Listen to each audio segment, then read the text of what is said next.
جی جی جی پیچھے پیچھے تھوڑا اور پیچھے کی اور تھوڑا سا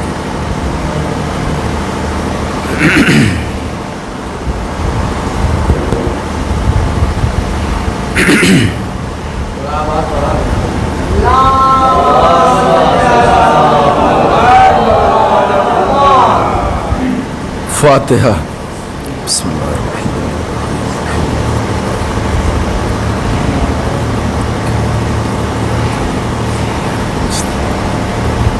الرحیم الصراط المستقیم صراط الذین أنعمت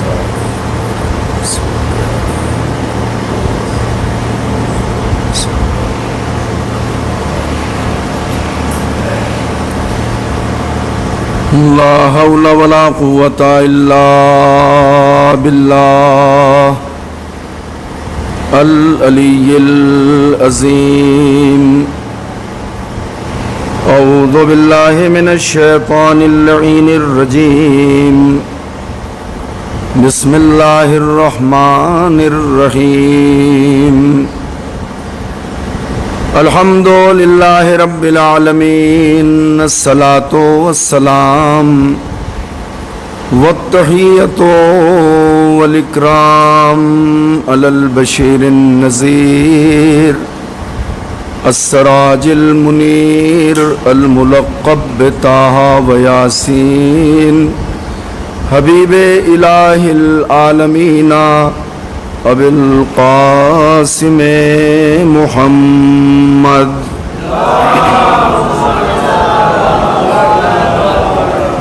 وعلى آله الطيبين الطاهرين الأنجبين الذين أذهب الله عنهم الرجس وطهرهم تطهيرا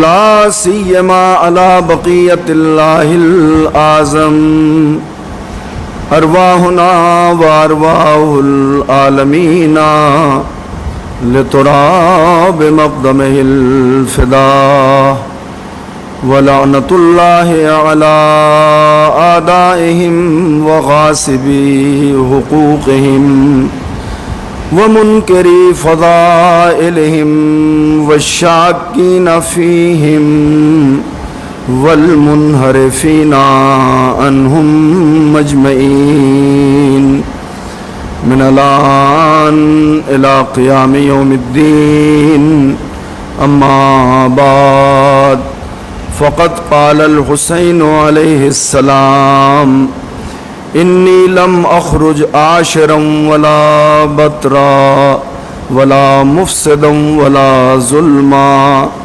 إنما خرجت لطلب الإصلاح في أمة جدي وشيعة علي ابن أبي طالب صلوات پڑھیں گے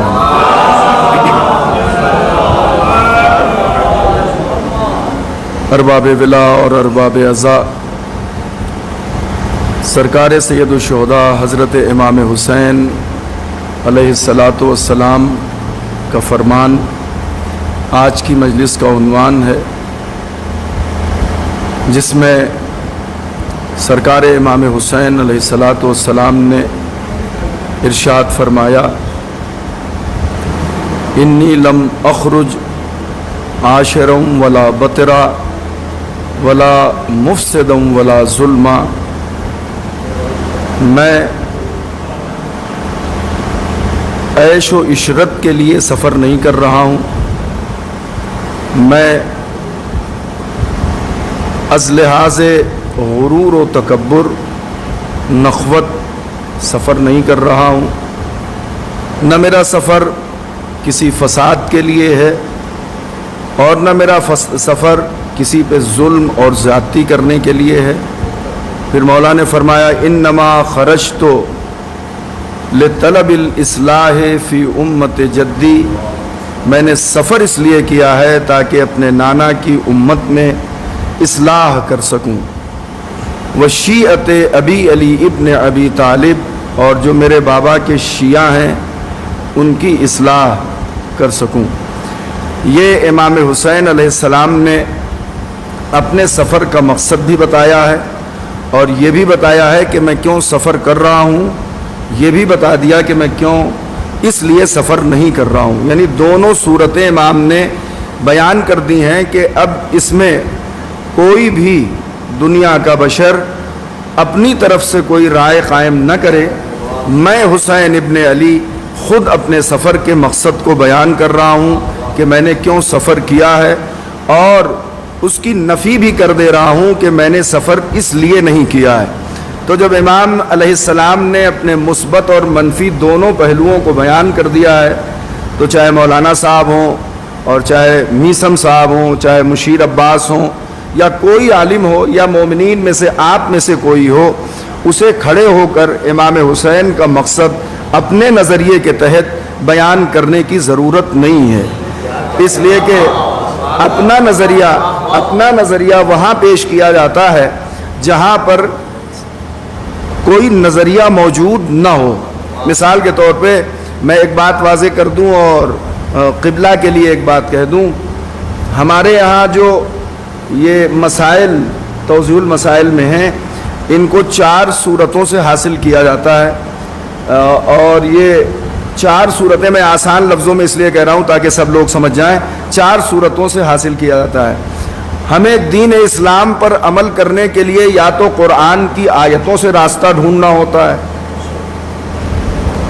اگر وہ راستہ قرآن سے مل گیا تو پھر ہمیں اور کہیں جانے کی ضرورت نہیں ہے، اور اگر وہ راستہ ہم قرآن میں نہیں ڈھونڈ پائے یا ہمیں نہیں مل سکا تو پھر ہماری ذمہ داری ہوتی ہے کہ نبی کی حدیث اور معصومین کے فرامین سے اپنے راستے کا انتخاب کریں تاکہ اس راستے پہ ہم چل سکیں۔ ٹھیک ہے، نہ ہمیں قرآن سے راستہ مل سکا، نہ ہمیں حدیث سے راستہ مل سکا، تو اب تیسری صورت ہے کہ ہم اپنے عقل سے فیصلہ کریں، یعنی عقل سے فیصلہ کرنے کی تیسری صورت ہے۔ ایک جگہ پہ جانے کے بعد ہم لوگوں کی عقل بھی حیران ہو گئی کہ اب اس سلسلے میں ہم کیا فیصلہ کریں۔ ایک صلوات پڑھیے بلند آواز سے۔ یہ ساؤنڈ اشارہ کر رہا ہے کہ آپ لوگ خاموش ہیں تو ہم بولیں گے۔ ایک صلوات پڑھیے اور بلند آواز۔ جب یہ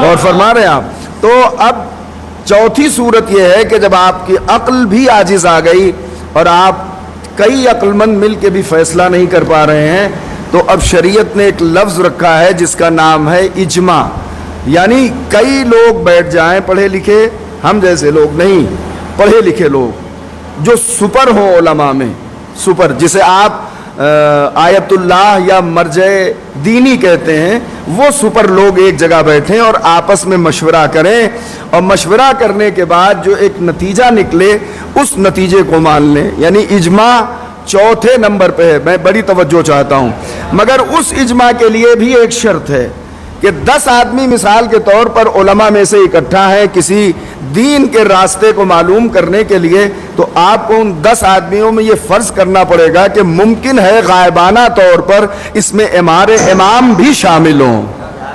درود پڑھیے محمد اور آل محمد کا۔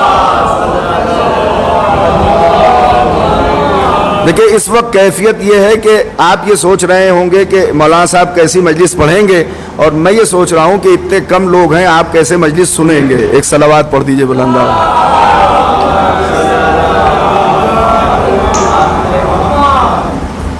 ایک صلوات اور پڑھ دیجئے۔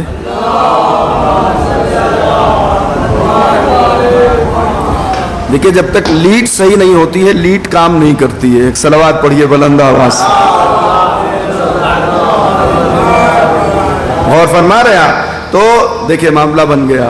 تو چوتھی صورت ہے اجماع کی، جس میں مثال کے طور پہ 10 لوگ جمع ہوں تو آپ کو فرض کرنا پڑے گا کہ اس میں ایک امام معصوم بھی ہو۔ اب دیکھیں میں چاروں چیزوں کو ایک مرتبہ ریفائن کر دیتا ہوں۔ قرآن بغیر اہل بیت کے سمجھ میں نہیں آئے گا، آپ سن نہیں رہے، میں توجہ چاہ رہا ہوں۔ قرآن جس کے ذریعے سے ہمیں دین کا راستہ معلوم کرنا ہے، یہ بغیر اہل بیت کے سمجھ میں نہیں آئے گا۔ دوسرا کیا بتایا تھا بیٹا؟ حدیث۔ کیا؟ حدیث، معصوم کی حدیث۔ حدیث بھی ہمارے سمجھ میں اسی وقت آ سکتی ہے جب ایک عالم ہمیں اس حدیث کو سمجھائے۔ آپ یہ نہ سمجھیں کہ حدیث کا درجہ کم ہے، معصوم کے بھی فرمان کو سمجھنے کے لیے کسی معصوم کی ضرورت ہوتی ہے۔ جیسا کہ کبھی کبھی معصوم، آپ بتائیے کہ اگر معصوم کی حدیث مسلمان سمجھ جاتا تو غدیر میں من کنتو مولا کا معنی کیسے نہ سمجھ میں آتا؟ صلوات بر محمد اور آل محمد۔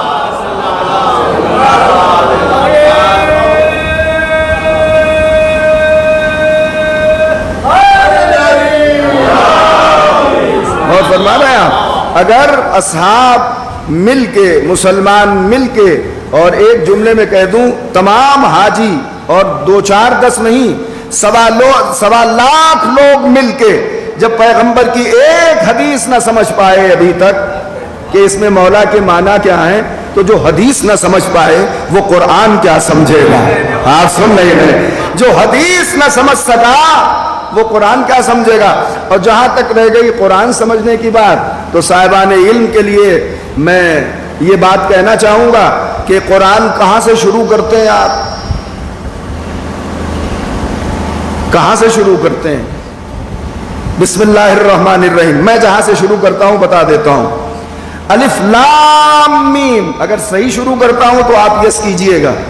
الف لام میم ذالک الکتاب لا ریب فیہ، وہ کتاب ہے جس میں کوئی شک نہیں ہے۔ کم ہے آپ، مگر اس میں کوئی شک نہیں ہے کہ دھیان سے سن رہے ہیں آپ۔ مولانا صاحب آپ نے بھی اس کا ترجمہ کیا ہوگا، میں بھی کر رہا ہوں۔ کہاں سے میں نے ترجمہ کیا؟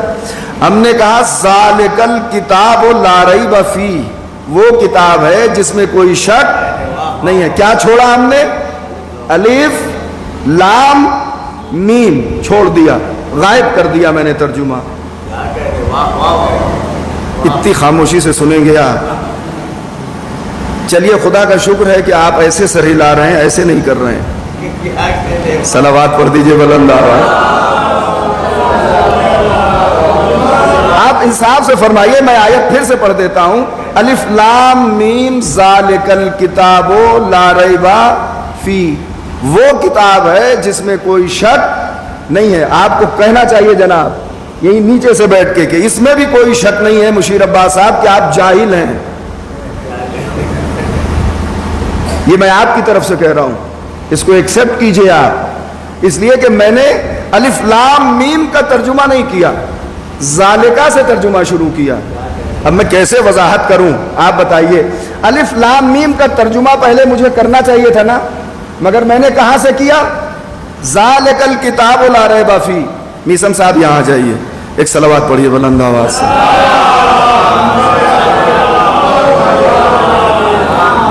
دار پہ بولنے والوں کو ممبر پہ بولنے والوں کی قدر کرنا چاہیے۔ صلوات پڑھیے مل کے محمد اور آل محمد پہ۔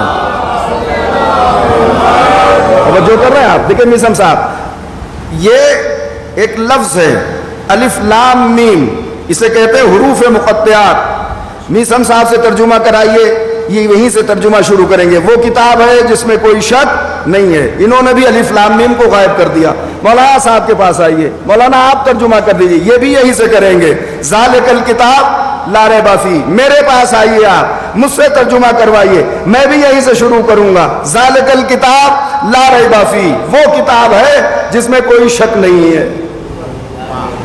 کسی صحابی کے پاس جائیے، اس سے کہیے آپ ترجمہ فرمائیے، وہ بھی کہے گا ذالک الکتاب لا ریب فیہ۔ کسی تابعی کے پاس جائیے، اس سے کہیے، وہ بھی یہی سے ترجمہ کرے گا ذالک الکتاب لا ریب فیہ۔ میں آپ کو بتانا چاہ رہا ہوں یہ 4 قانون ہے ہمارے پاس، جس میں ابھی ہم کتاب کے پاس ہیں۔ وہ کتاب ہے جس میں کوئی شک نہیں ہے۔ ایران پہنچ گئے، آیت اللہ سے کہا ترجمہ کیجئے، انہوں نے بھی فرمایا وہ کتاب ہے جس میں کوئی شک نہیں۔ مرجع کے پاس پہنچے، کہنے لگے سرکار آپ ترجمہ کر دیجئے، مشیر عباس نہیں کر پائے۔ تو انہوں نے کہا ذالک الکتاب لا ریب فیہ۔ اب جب وہ آخری جگہ پہنچا تو گھبرا گیا، کہا آپ یہ بتائیے مولانا صاحب کہ ہندوستان سے لے کے میں نجف اور قم آ گیا، ابھی تک کسی نے الف لام میم کا ترجمہ نہیں کیا، آخر راز کیا ہے کہ سب لوگ الف لام میم چھوڑ دیتے ہیں اور ذالکہ سے ترجمہ شروع کر دیتے ہیں؟ تو انہوں نے کہا بھیا یہ حروف مقطعات ہیں، اس کا علم صرف محمد اور آل محمد کے پاس ہے۔ میں ترجمہ توجہ چاہ رہا ہوں، لیکن میں یہیں تک آپ کو لانا چاہتا تھا۔ تو ہم نے اپنی اوقات قرآن کے سلسلے سے سمجھ لی، جو قرآن کے حروف مقطعات کا ترجمہ پہلے ہی لفظ کا ترجمہ نہیں جانتا، آگے بتائیے وہ قرآن سمجھائے گا کیسے؟ اسی لیے ہم نے اہل بیت کی چوکھٹ کو اپنایا ہے تاکہ قرآن کو سمجھا جا سکے۔ صلوات پڑھ دے بلند آواز سے۔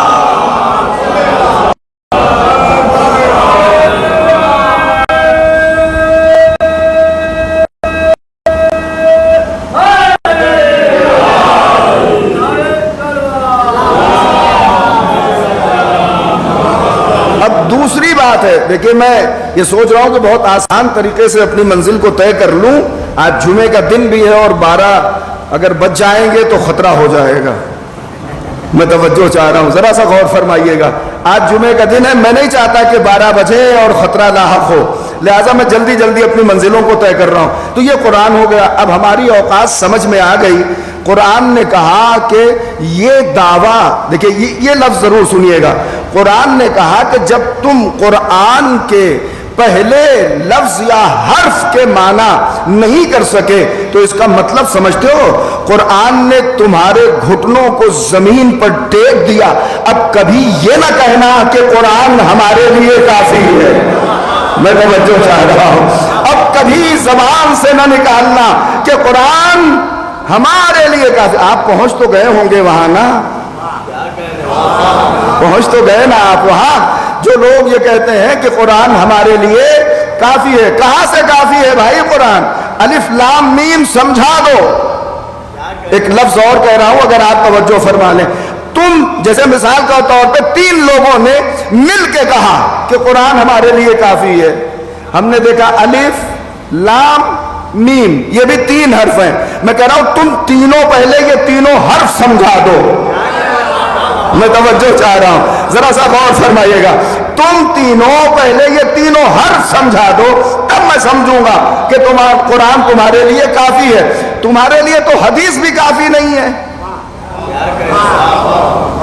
تمہارے لیے تو حدیث بھی کافی نہیں ہے، قرآن تو چھوڑ دیجئے۔ کہنے لگے کیسے؟ تو جو میں نے ابھی حدیث پڑھی، دنیا شیعت کی حدیثوں کا دل ہے یہ حدیث، نہیں توجہ کی آپ نے، دنیا شیعت کی حدیثوں کا دل ہے یہ حدیث، من کنت مولا فہذا علی مولا۔ ہم نے 1.25 لاکھ حاجیوں سے پوچھا، اے 1.25 لاکھ لوگوں کیا سمجھے تم؟ مولا کے معنی کیا سمجھے؟ کسی نے کہا دوست۔ کیا کہا؟ دوست۔ کتنی پھسپھسی بات ہے یہ۔ ایک جوان لڑکا بھی 10 لوگوں کو اکٹھا کر کے یہ نہیں کہتا کہ مثال کے طور پہ یہ بچہ 10 لوگوں کو اکٹھا کر کے کبھی نہیں کہتا کہ یہاں آئیے آپ لوگوں کو ایک اہم بات بتانے جا رہا ہوں، یہ جو میسم صاحب ہیں یہ ہمارے دوست ہیں۔ آپ بتائیے، ایک نوجوان بھی اپنے دوست کا اس طرح سے تعارف نہیں کراتا، بتائیے پیغمبر۔ اور ایک بات آپ سے اور عرض کر دوں، کبھی بھی بڑا بھائی چھوٹے بھائی کو دوست نہیں کہتا، آپ سن ہی نہیں رہے، کبھی بھی بڑا بھائی۔ ہمارے یہاں تہذیب میں، ہمارے یہاں مذہبی تہذیب اور گھرانوں کی تہذیب میں اگر آپ نے ابھی تک کبھی دیکھا ہو کہ کوئی بڑا بھائی اپنے چھوٹے بھائی کا ہاتھ پکڑ کے کہہ رہا ہو یہ میرا دوست ہے، سنا ہے کہیں آپ نے؟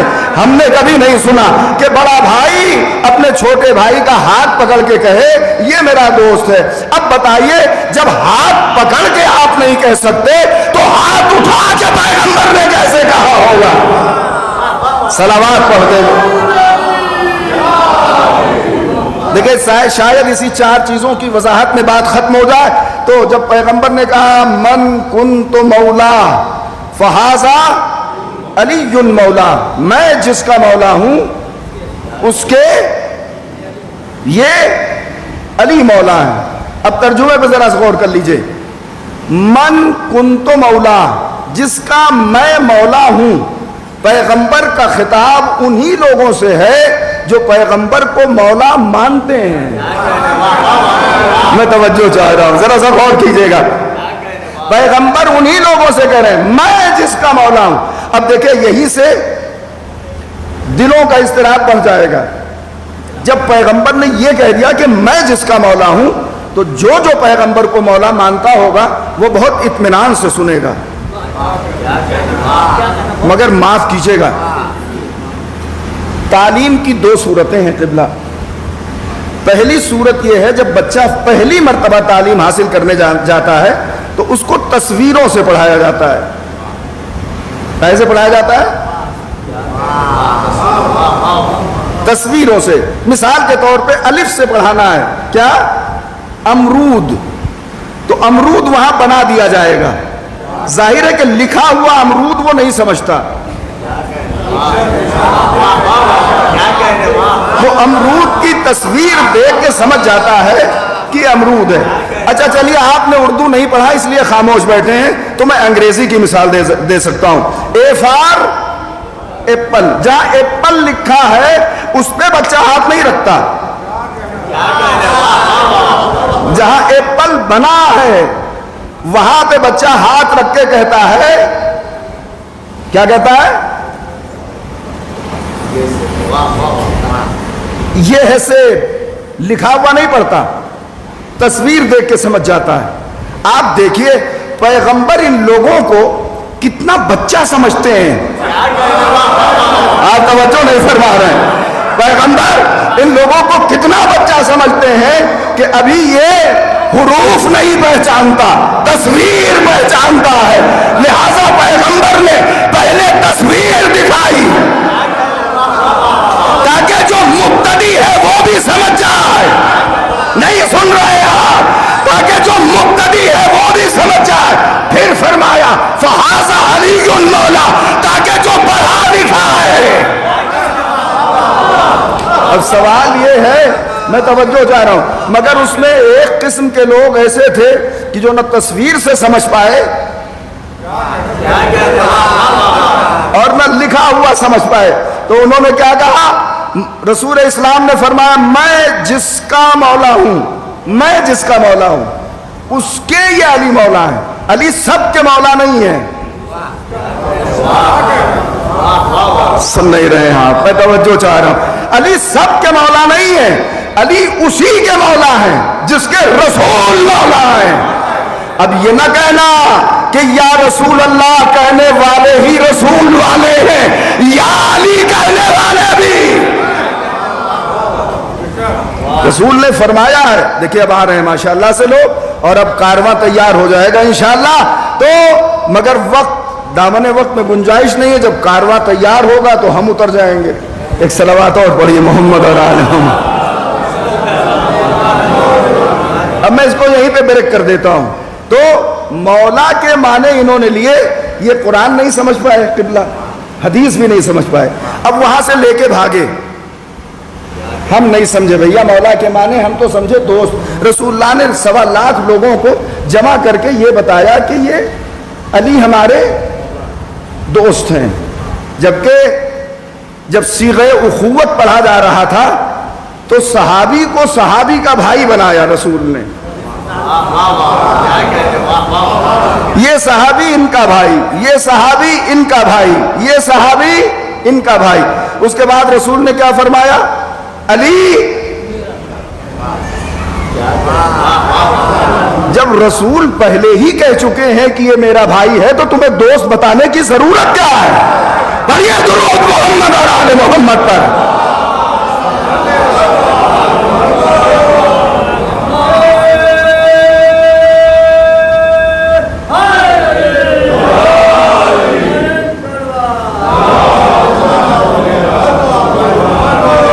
اس زمانے کی ذاکری نے ٹرن لے لیا ہے اور ہم اس زمانے کے ذاکر نہیں ہیں.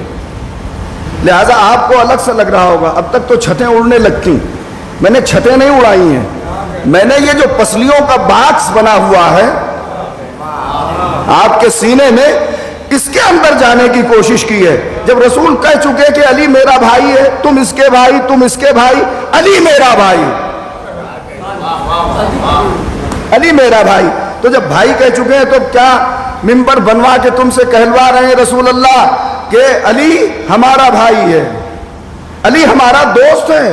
اچھا، علی رسول کے دوست ہیں. یہ تمام لوگوں نے مل کے کہہ دیا کہ علی رسول کے دوست ہیں. تمہارا غلط فیصلہ بھی ہمارے لیے صحیح فیصلہ ہوتا ہے. آپ نے سمجھا نہیں، تمہارا غلط فیصلہ بھی ہماری حمایت میں ہوتا ہے. کہنے لگے کیسے؟ ہم نے کہا کم سے کم غدیر میں مولا کا معنی سمجھ کے تم نے یہ بھی تو بتا دیا کہ رسول نے 1.25 لاکھ میں سے ایک ہی کو بتایا کہ یہ میرا دوست ہے. صلوات بر محمد اور آل محمد. ایک شیعہ خطیب اور مفکر کا کام ہی یہی ہے کہ چت بھی اپنی، میں توجہ چاہ رہا ہوں. ایک طرف تو میں مخالفت کر رہا ہوں کہ رسول اللہ نے یہ نہیں فرمایا کہ علی میرے دوست ہیں، مگر میں نے کہا پہلے بڑے بھائیوں کی تھوڑی سی حمایت کر دی جائے کہ اگر تم نے کہی دیا ہے کہ رسول اللہ نے کہا کہ علی ہمارا دوست ہے، ارے میاں تو تمہیں کیا صاف سن گیا تھا؟ تم نے کیوں نہیں کہا میں یار غار ہوں؟ میں توجہ چاہ رہا ہوں، میں بھی رسول اللہ کا دوست ہوں. میں بھی، ایک آدمی نہیں بولا کہ میں بھی رسول اللہ کا دوست ہوں، سب بس اپنے دل میں انہوں نے مانا کر لیا. اور ساری چیزیں تم رسول اللہ سے پوچھ لیتے تھے کہ اس کے کیا معنی ہے رسول اللہ، آیت میں اس سے کیا مراد ہے، اس آیت میں کیا مراد ہے، اس آیت کا مصداق کون ہے. تم نے رسول سے جا کے پوچھا کیوں نہیں کہ اس مولا کے معنی کیا ہے؟ کہا رسول کے پاس جاتے تو اور خراب ہو جاتا معاملہ. میں توجہ چاہ رہا ہوں. رسول اللہ نے بھی دیکھا کہ یہ مولا کے معنی سمجھ نہیں پائے تو رسول اللہ نے کہا اچھا گھبراؤ نہیں، جانے سے پہلے پھر میں تمہارا امتحان لیتا ہوں. جب رسول کا آخری وقت آیا تو رسول نے کہا کہ قلم دعوات لے آؤ. تم تقریر نہیں سمجھ پائے تو تحریر سمجھ لو. تو انہوں نے کہا اب اس سے اچھا موقع ہے، انہیں قلم دوات دو ہی نہ. میں توجہ چاہ رہا ہوں تاکہ یہ تحریر لکھ ہی نہ سکے. اور پیغمبر نے اس میں لکھ دیا تھا کہ قلم دعوات لے آؤ تاکہ میں اس میں ایسی چیز لکھ دوں تاکہ تم کبھی گمراہ نہ ہو. مگر بات چھڑ گئی ہے تو اسے مکمل کر دوں. کیا غدیر میں واقعی یہ مولا کے معنی نہیں سمجھے تھے؟ واقعی نہیں سمجھے تھے؟ آپ کا کیا فیصلہ ہے؟ ابھی تک تو آپ نے اور ہم نے مل کے یہی فیصلہ کیا کہ یہ مولا کے معنی صحیح، مگر میرا دعویٰ ہے کہ یہ مولا کے صحیح معنی سمجھ گئے تھے وہاں. کہنے لگے آپ کے پاس کیا دلیل ہے؟ ہم نے کہا ہمارے پاس دلیل ہے. ہم نے کہا حارث ابن نعمان فہری آیا. سن نہیں رہے آپ؟ حارث ابن نعمان فہری آیا اور آنے کے بعد اس نے کہا کہ یہ کیا کیا رسول اللہ آپ نے؟ اس نے یہ نہیں کہا کہ آپ نے علی کو اپنا دوست بنا دیا، یہ نہیں کہا اس نے. یہ کیا کیا آپ نے؟ علی کو اپنی طرف سے آپ نے مولا بنایا ہے یا خدا کی طرف سے؟ رسول نے فرمایا اس وحدہ لا شریک کی قسم جس کے قبضے قدرت میں میری جان ہے، میں نے خدا کے کہنے پہ بنایا ہے. تو حارث یہ کہتا ہوا واپس آیا کہ اگر رسول نے، ذرا سا دیکھیے گا، اگر رسول نے خدا کی طرف سے علی کو مولا بنایا ہے تو ایک عذاب آئے. میں توجہ چاہ رہا ہوں جو مجھے ہلاک کر دے. اب بتائیے کہ حارث معنی سمجھا تھا کہ نہیں؟ حارث نے دلیل قائم کر دی. یہ عذاب جو آیا حارث کے اوپر، ایک پتھر آیا جس نے حارث کو ختم کر دیا، برباد کر دیا، صفحہ ہستی سے نابود کر دیا. اس نے کیا بتایا؟ اس نے کہا کہ جو علی کو مولا کے معنی سمجھنے کے بعد بھی نہ سمجھے اس کا حشر یہی ہوگا.